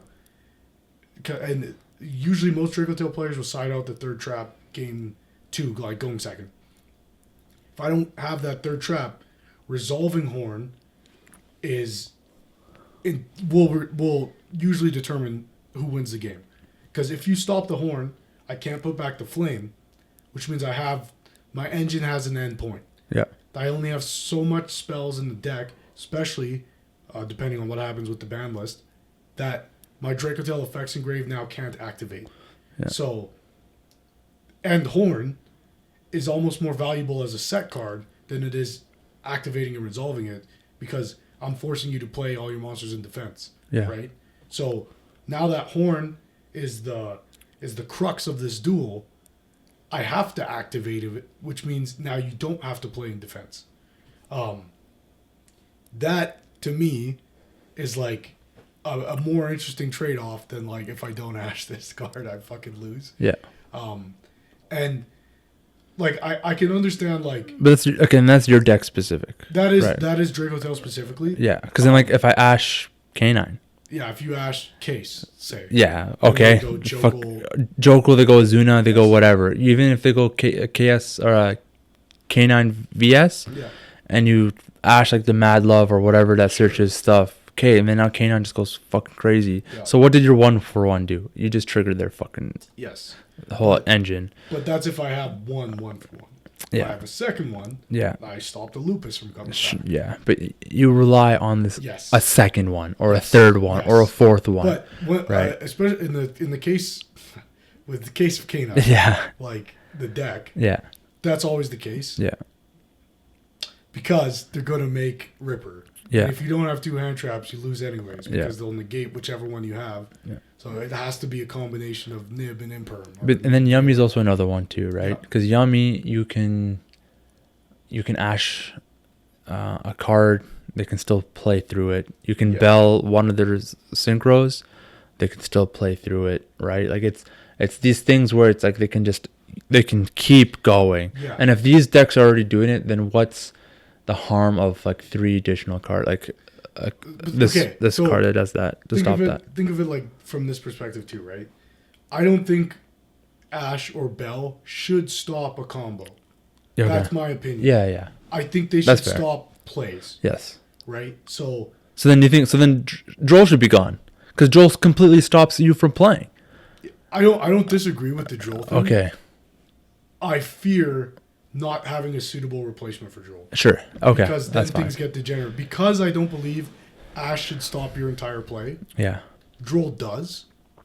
should be like a When, limit. if for Joel's adding. gone, my one Ash Blossom should not stop what you're doing, Yeah. and in most cases doesn't, which Yeah. means then you can add 30 more cards. Yeah, there should be. I sorry, I know I'm going off topic a little bit, but there should be like a nib style draw. Yes, or a Charmy style Joel. Yes, meaning that if you've drawn or added Yeah. from deck to hand 3 cards, Yeah. this is where you stop. I'm also of the opinion, like, I think Shared Ride is a better design card than Joel. Okay. Shared Ride is a quick play. Yeah. That says anytime your opponent adds besides drawing, you draw one. Okay. Right? Make Sure. that a Charmy. Yeah. So, okay, yeah, dude, go full White Forest combo. Yeah. Thanks for 30 cards. Yeah. You know? That's valid. And then now I drew whatever board breakers I need to Yeah. fucking destroy you. That'd be nice. Right? But then, Yeah. for me, the Charmies are like, this is why it pissed me off when the Malice guy was like, this card should have never been made. For me, like, Droll plus Charmy, right? Say those are the only 2 hand traps you open. Yes. That to me is so much more interesting as like a strategic approach Yeah. than, I don't know, Shifter and nothing else. Yeah. Because you Shifter, I you agree. win. Yeah, I right? agree. Because with Charmy and Droll, it's more like I have to understand what this guy's playing and what's going to do more harm. Yes. Yeah. Or like, okay, say it's Perulia, right? Say it's not Fua. Say it's Perulia. Yeah. Or, you know what? Even say it is Fua, because most people play Fua over Yeah. Perulia. Yeah. Yes, I can. Excuse me. Yeah, I can wait for you to start summoning from extra Yeah. or from deck. But if you add something first, like say you're playing Malice and you go Chessy Cat effect to start off everything, or Allure of Darkness, I can droll you on Residus. Yeah. But what is more value, right? Like you say, like Yeah. what is actually going to hurt more? Probably the Fua. But, or if I activate that Fua, then when do I have enough cards in hand that I actually droll you and that actually hurts again? Yes. Right? Yes. Or say you're playing in the DDD, like, yeah, Fua all the way, but also those guys add 10 cards. Yeah. So maybe there's a combination of 2 things where, Wait till you get the right card. yeah, and I don't get Right to card. profit off of both of these things at the same time, right? Yeah. Where sales ban for 3 is, it takes that, again, it takes the deck building and the strategy out of it. Like playing Fua and Droll means you're playing 2 turn ending cards, right? Let's say you're playing Nib 2, right? Yes, but not for every deck. And not for every deck at the same time. Like, sometimes you need both of those cards, and you need to know when to use them. Yeah. To me, that's way more interesting and creates way more of, like, a competitive game. Yeah.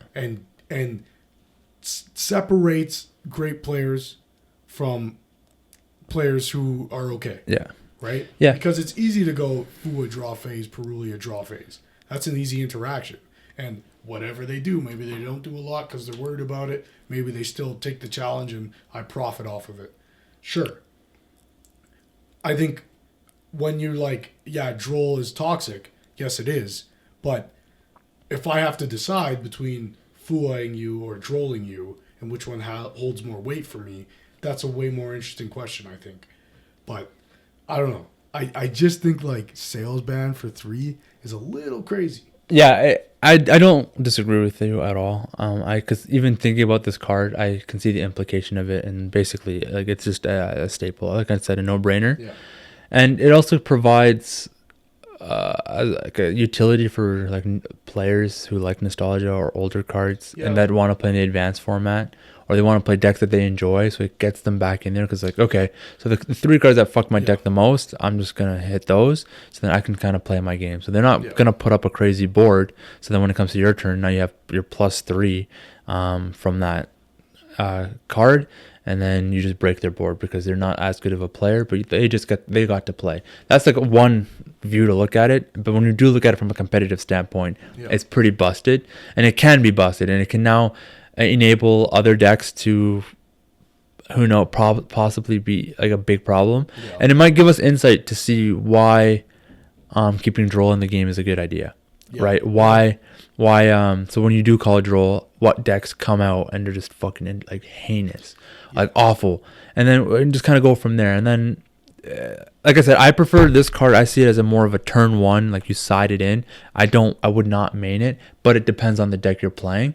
Like I wouldn't main it in Blue Eyes, but I might main it in Dark Magician. But right? That's the thing, right, Kate? Say you do side this card. Yeah. And you lose game 1, you're going first game 2. Yeah. You put it in. Yeah. Then what?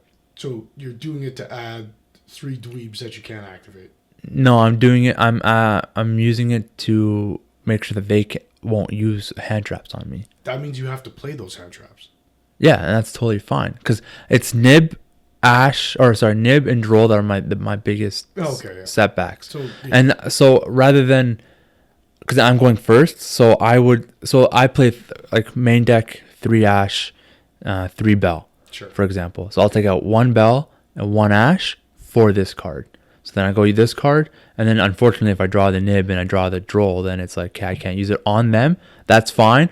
I can just use it on Ash, and then I can use it on Bell. So then I can't use them this turn, because then the 1 of Droll and the 1 of Nib is in hand, but now I can use it on their turn. So it's like, it's still utility there. So if I side it in, that's why I would side it in personally. It's to combat the hand traps. If someone wants to use it against me, then you definitely compare it like, oh, okay, like I'm going second, you're going first, and you use it. Then I'm gonna pick like the biggest monsters, because then I'm gonna add them to that, especially in like Blue Eyes, right? Because that way I'll get my Jet, I'll get my Blue Eyes, I get the bricks out, so that way when I go to draw, it should not be a brick, and then should not, anyways. Bro, imagine you activate this card into a Regenesis player. Or Kashtira. Yeah. They just add fucking... They'll probably just main it. Yeah. I could see it just being a main in their decks, because like now they can add these heavy monsters. They inherent summon. They don't even activate, so they can just summon them still. Not activate. Oh, yeah. Archfiend, what's his thing? Archfiend is the one that activates. Okay. And then obviously like their actual effects you would have to activate, so you'd be locked out of them. Cash a special summon? Like, is that an activate? Special summon inherently. Doesn't activate. Oh, okay. So... Cash, Regenesis, probably play this card no matter what. You either stop their hand traps if you're playing any, or you add 3 fucking Unga Bungas. Yeah, and you can't use their effects, but it won't even matter, because if you... Yeah. Oh, okay. But bottom line though, I don't think the card's like the worst. It's definitely pretty powerful, and I can see this card being hit at some point, because with it being a thrust target, it's pretty crazy, because even if you hit it to 1, it's still a thrust target, and it's a really good thrust target. Like it's probably one of the best thrust targets you can do if it's at 1, because then you go 3 thrusts and then that, and like, and some people play thrust at going second, so then maybe in that case it might be a little different, but still, it's not the worst. Yeah, I would assume this is something you want to do at the beginning of the main phase, similar to sales battle, Yeah, right? But like it could be good off thrust if they say they do fucking Charmy or whatever. Yeah, no, that you're actually totally correct. It's a really good thrust target because if people are playing this and becomes very popular and everybody's maining it or siding it or whatever, then you shotgun your charmies, then thrust is live. Yeah. Add discard. Yeah. So you better hope that you have the fucking roll right there and then. Dude, see, I just hate that this is the card we're designing our decks around. Yeah. Is that? Yeah, I agree. It's crazy because like you then have to either ash the thrust or droll the thrust, and that's where you will get the value off it. Otherwise, it then becomes a very insane card because it shuts down your points of interaction. Because then, like we said, the more dominant ones that's going to get hit is going to be your ash, your droll, and your nib. Yeah. So you better hope your purge, impulse, and bell is in your hand. You know what I would have liked better than adding the cards to hand?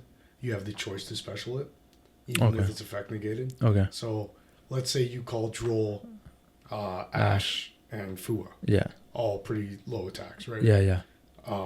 I call nib, fucking memento, 5k guy, and Obelisk the Tormentor. Okay. And I get to summon them. Okay. So I won't ad trap you. But I got fucking. Dude, if you could summon them, that makes Obelisk broken. Yeah, 10,000 on board, right? Yeah. Which is why they didn't do it. Yeah. To be clear, I understand that. Well, because Obelisk effect is you tribute to, and then you pop their board. Yeah. As effect. So that's just like, but like, who's gonna do that, right? Okay. So unless you do like a fun like. Here's my question, right? Let's say Drolled banned, it's gone forever. And they make the charmy version of Droll. Yeah. I'd be totally okay with this card being banned. Yeah. Absolutely. Battle? Yes. 100%. Cool. Yeah. That's my question. That's it. Because Droll is the big issue, because you can't tell me that anyone that's running this card isn't going to just hit Droll. Yeah. Right. Like, because that you can get Ash. We've talked about this. Like, you can get Ash. That's not an issue. White Fortune, like, it's Ash is whatever. Imagine. They activate this card. They call Droll. You play the whole turnout. You have your 9 monsters. You go Rhoda to add, whatever the fuck rosin, and I Droll you.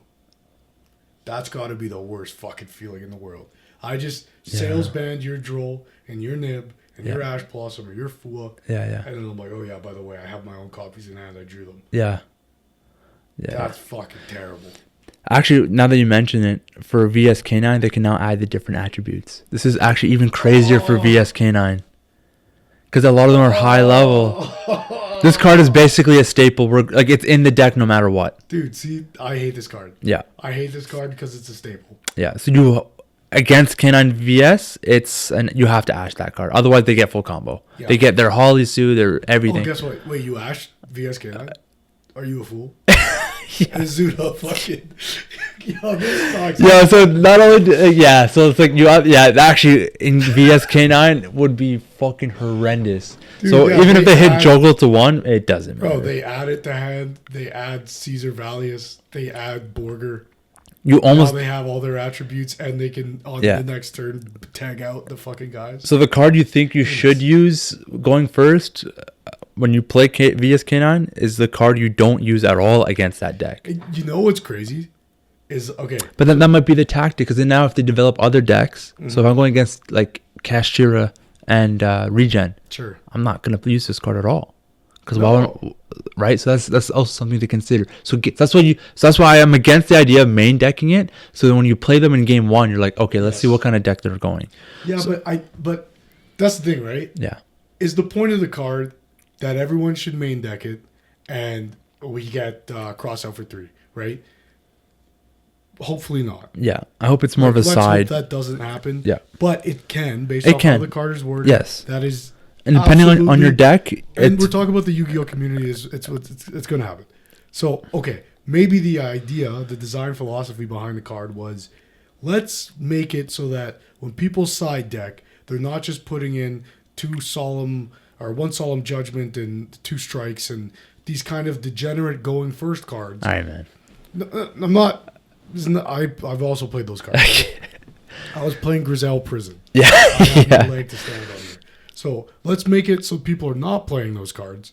Instead, they're playing a card like this, and they're keeping their hand traps in because they know that their opponent is going to be on those hand traps. Yeah. So they keep it in so that they can sales ban them. Yeah. Yeah. Yeah. And now you don't get to hand trap me Yeah. as the go second player, which feels awful. Mm-hmm. But I also don't have judgment set. I just have my engine. Yeah. Is that maybe the design philosophy? Or did they go, hey, we never printed this card from fucking whatever show it was in. And then, yeah, we should do that. Holy shit, this card's fucking broken. It's probably the third one, if we're being honest. Yeah. I don't think they thought much about it. No. But the first 2 scenarios Yeah. are what we're actually dealing with as the playing community. And it's a rough spot because it's either going to be degenerate or it's already going to facilitate what we already had in that, like, siding patterns change based off the metagame. Yeah. Cool. Yeah. Like, that's the fucking way it's always been. Light Imprisoning Mirror was a crazy side deck card when Teller Knights were a thing. Yeah.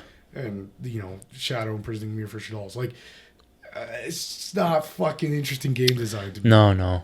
And it's just like, people always talk about the hand trap minigame. That's the problem with called by and cross out. Because, I have Ash. I have called by. I cross out the called by, the fucking, I Metal Tronus, the fucking, who cares? What happened? We resolve a 7 chain thing, and the only thing that happens is I still get to resolve the card in chain 1. Yeah. What a waste of time, right? Yeah. Okay, so you kind of limit those cards so that happens less. Feels a little sacky. Okay, this game is literally taking War, the card game, and putting it into Yu-Gi-Oh! That's as mini game as it gets, right? Yeah. Oh, we're playing this game. Let's go. Yeah. Let's go band for you band. activate this card, and I call, fucking flame, and then you fucking cross out the flame, and I Metal Tronus the fucking, this is fucking kind of silly. Yeah, it's kind of a good thing that it's monster specific Yes. and not spell trap specific, because then we're looking at a bigger issue, because now you can include the dominus cards. So if I'm on Blue Eyes, I mean, that means you're gonna have to run 1 purge for whatever reason. Yes. Which again, that's also another issue, because hand traps, it's good with the hand traps because everyone's running the same hand traps. Yes. Or like monsters, sorry, because you're doing hand traps. Like that's the first thought that we all had. Dominus cards are interesting. At Yes, the very least. because like certain decks can use them, so it's not like. But if this was generic, spell traps and monsters, I don't know, man. Like, it'd be pretty nuts. Like, we didn't even talk about the mirror match implications of this thing, right? Like, you activate this card, and I know it's a mirror match. I just add 3 cards that you need for your combo. Yeah. Like, say you're playing this card, and you're playing Blue Eyes, and we reveal, I go Maiden, Sage, and Fuck. Blue Eyes. Yeah. Or, no, not Blue Eyes, because I guess I can't activate. No, but like I go, barrel. Yes. Yeah. Then you called Droll, the Ash, and you can't fucking do it. Yeah, yo. Right? Yeah. It's a non-game. Yeah. Then you pass it back to me. Look what cards I have in my hand. The full starters. combo. Yeah. Well, they're all zeros. They're all zeros, though. The first starters. That's true. That's the other true true. in the case of Blue Eye specifically. Exactly. So some decks is fine, Yeah. and like some mirrors, then others are not. Yes. Right. Again, VSK9, because you can get. You're gonna use it on me. You're gonna call hand traps. I'm just gonna get all the VSK9 cards that I need. Cards are like 0 attack too. Yeah. So like, I don't know, man. This to me stinks. Yeah. So certain decks can play them. Certain decks cannot. And okay, but as a Blue Eyes player though, I wouldn't even go for the little guys. I just go for the big you guys. wouldn't. Yeah. But I'm your opponent, and I know you're on Blue Eyes. Yeah. Maiden. That's fine. And it doesn't matter that they're lower. Yeah. I don't care if my Maiden and stuff goes to grave. Yeah. Because whatever. Yeah. I'll bring it back with the thing. Later. But I know you can't activate it. Yeah, I can use them. The best thing I can activate is Spirit Dragon. Yeah, you go Wishes for Majesty and fucking the big Blue Eyes you had for Ad, and you have a pop 3. Yeah. That you'll never really resolve, right? Yeah. I don't know, man. Like. Yeah, and again, that's only like in that one instance. So It's gonna be very interesting to see how this card plays out in different formats as we progress in Yu-Gi-Oh, because this is not gonna come out for a while. I don't remember what set it said it was coming out in. Maybe Blazing Dominion. Oh wow, so that set's gonna be insane. Yeah. Regardless, these sets actually this year seems to be pretty good. Regardless, yeah, it's gonna be a while, so we're gonna see how things are gonna be for current decks that are broken. Yep. How the ban list is gonna affect them, and then how the last deck builder sets are going to be impactful now, and then what that new card is going to do. Yeah. Cool tunes.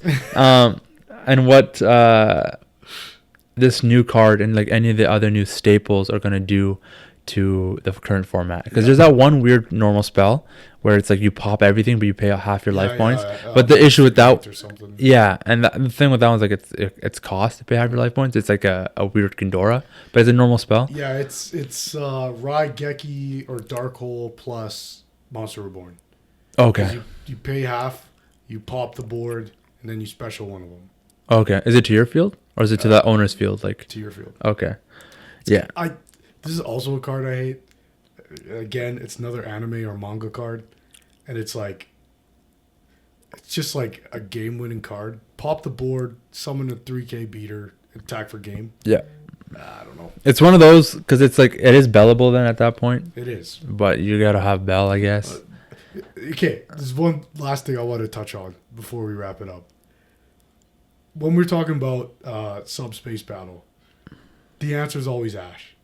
Yeah. Some decks are going to have Purge. Some decks might have Purge, but only some. Yeah. Ash is the answer. So, when Ash becomes the only answer to a card, and then also the question that's floating is, are 1-for-1 hand traps good enough anymore? The only problem with Ash is it says once per turn. You know what I mean? Yeah. Because if I Ash this thing, and then you go Azuna, and then you go Thrust, and then I wish I had more Ash Blossoms. Yeah. You know, everyone could get an Ash Blossom. Yeah. But I only have the one. Yeah. So maybe 1-for-1s are not good enough in that, yes, Ash Blossom is powerful, but please don't fucking ban Ash Blossom, because if I have less ways to interact with these cards that'll swing for game. Yeah. Like, I have no idea why the OCG banned Ash Blossom before banning Maxi. Or not banned, but they limited Ash Blossom before banning Maxi. To me... Didn't they just make it to 2? They made it to 2. Ash Blossom to 2. Yeah. Maxi to 1. Yes. To me, this doesn't make any sense. Yeah, I agree. But...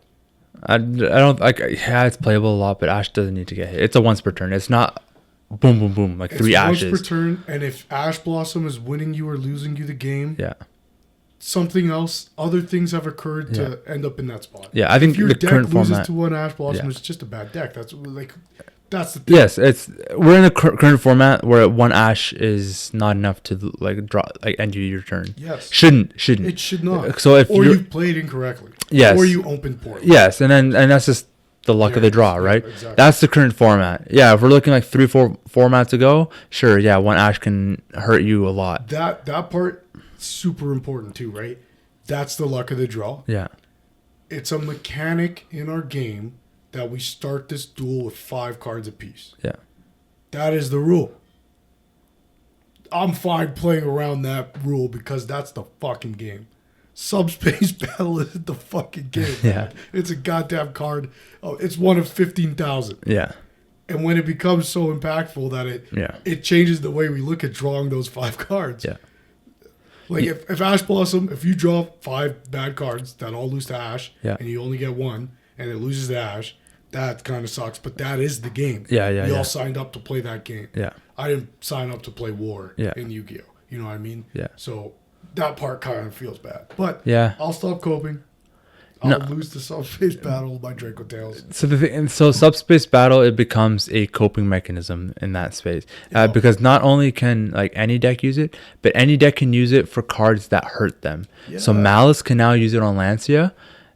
That's it. Who cares about anything else? Even if they get Meows or Charmy, you still make the full board. Exactly. And you're likely to use the Charmy anyways off rip. So like that's why Charmy's always out of the question when it comes to this card. If they haven't used it yet, then throw away the Fua because don't risk it. But they can chain Fua anyways to it. So it's you can chain to this card anyways. So that's why you want to go Ash and then whatever. There's also not enough good board breaker monsters Yeah. or hand traps Yeah. that are monsters. Yes. Yes. And there probably shouldn't be. That It's kind of a good thing. defeats the purpose, right? Yeah. Like there's Kurikara Div Incarnate, Yeah. and that has pretty heavy locks. You tribute the board of monsters who activated this turn, but it's not a quick effect. It has to be on your turn. Oh. So it's a really solid card. Yeah. But who the fuck cares? Because it doesn't come up that much, right? Yeah.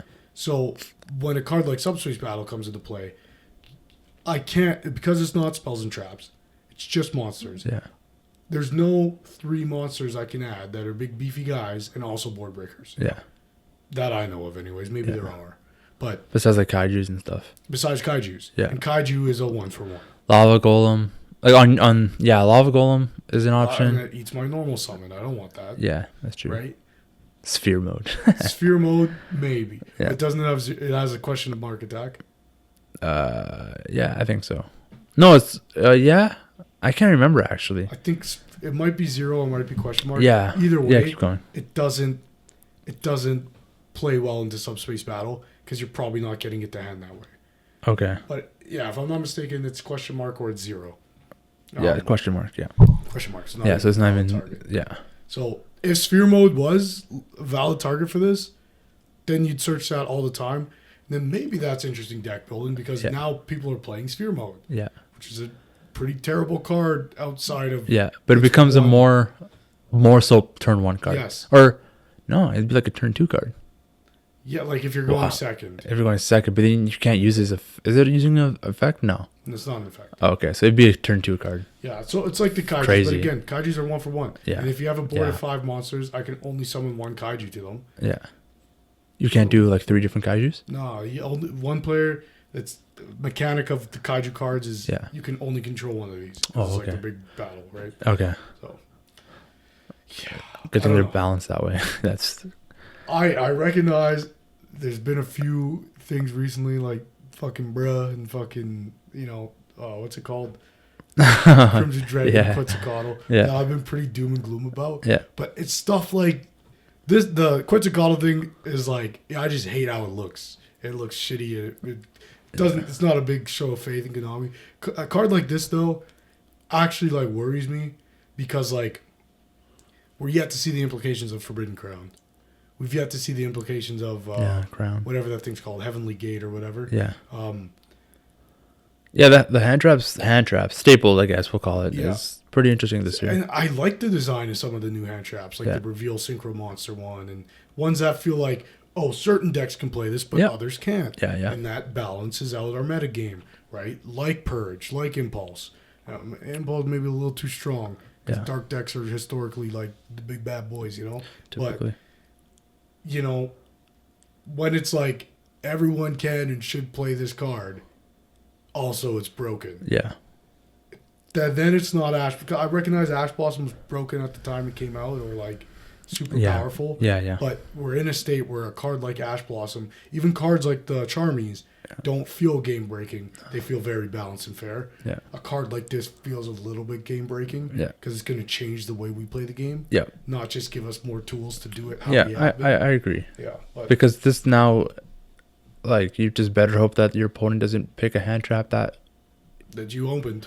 Yeah. Opened, or like they mess up. Like if you have nib and they fucking play into nib, like holy shit, you just lost. Yeah. Right. But yeah, it's a really crazy like cross out style kind of sales band card. I do look forward to see how this like plays and how it works, because it can be good, it can be really shit. It's thought too like. And what decks kind of just excel off it. Like obviously it's through conversation, like K9 Vanquisol, despite it being gonna get hit, like we're expecting it to get hit, the hit doesn't matter. It's probably not even gonna get hit so much as it's gonna get like balanced. Yeah, like, adjusted. It'll probably get some cards back and it'll probably lose some. Yeah, but then with this card though, then it just changes that, because like whatever you don't have easy access to, now you do. Now you do. Yeah, because they're typically higher cards, so you better hope that game of war, bro, you beat the K9 VS player. Make Yugioh. Yeah. Add 4 minus the 3 dweebs you got, so it's just +4. The fuck are we doing? Yeah, that's Yu-Gi-Oh, by the way. Yeah, it's so this is a pretty long podcast. Yeah. So, what is it like? Yeah, it's like just about 2 hours. But yeah, no, it's good though. It's good conversation back and forth. As we're discussing like the new cards coming up, a couple of them. One that's Subspace Battle and the implications of it, because that's pretty crazy. Like the main theme of this was supposed to be mind games, and this card has been now the conversation piece. Fucking with me. No, it's a pretty busted card. Because so the thing is with this card, it's definitely one of those cards where if it gets limited, it's worse than like your shifter or your called by, because this card Saki. It's like it's just that, like, thank God I opened this, you know what I mean? Yeah. Or I'm glad, like, it's like opening up like a draw going first, or a called by going first. So it's like, because when they ask you just called by, then you're like, oh, free real estate. And then but now you use this card, then you better hope that they have the ash, and if they don't, or if they do and you have called by, then it's like, fuck, I can combo off. I fucking hate limited non-engine cards. So if this card does get hit, it should just be banned. Yep. Right. No. Shouldn't have fucking printed it. Yeah. It should be a prize card. But yeah. I like hoping. Can't use it in a duel. I was hoping so hard when I was reading it. I was like, oh, this is a prize card for sure. Fuck, this is playable. Yeah. Fuck me, no. man. It's So yeah. I could see it within a year being hit, depending on how it's abused and what decks just fucking flourish, and if it's the same deck. Not to be too doom and gloom, but this is a card that makes people quit the game. Yeah, but also makes people want to come back, because then it's like, oh, I don't have to worry about this card now, because I can just call it. Maybe. Right. Maybe. Personally, I don't think it's like the worst thing, but then again, you use it against me, then it might be a different conversation, because of what I can use to stop you, I can't, and then whatever you put up, I'm gonna be able to push through. Yeah. Right. I just don't know how I feel about, like, okay, let's get rid of these floodgates. They're degenerate, right? Good faith move. Let's make this card that opens the door for so much potential degeneracy that, like, I don't know if every 3K monster in the game. There's probably like at least a couple hundred. Yeah. Or 25 and higher. There's probably thousands of those. Yeah. How many of them are broken the next turn? Yeah. Right? I don't know. Yeah. But that's the thing. I don't know. I guarantee you I've looked more into the implications of this card than the team who made it did. And that's just scary to me. Because someone's going to activate this card and it's going to be like Subspace White Forest is the deck title. It's like the Reasoning White Forest deck, where it's like, we could base a whole strategy around drawing this one card, making this deck crazy. Yeah. And you can apply that same principle to Subspace. Like, Subspace White Forest might actually just be a really solid deck. Yeah. You get to add all your fucking guys and dodge troll and fucking... Oh, yeah. Okay. So, I don't know. We'll see. Yeah, we'll have to see. I was thinking about some other cards that trigger when they add to your hand, and like how that works in timing wise. Like, does it trigger at the moment you add them, or does it change? You can activate them, yeah. You couldn't. Okay. No, like, you can't add the blue eyes and then... That's what I was thinking. but what I was thinking is, like, even if you do get it on board in a new chain, then it pops anyways, and that wouldn't even trigger. So even if you get it on board, you can't even pop. So. But no, it is interesting, because then you have it in hand, and then, like, a card gets destroyed next turn. Yeah. And then you summon it and board wipe. Yeah. Pretty cool. Yeah. So you can can add it. So you add Jet, that, and a vanilla. Yep.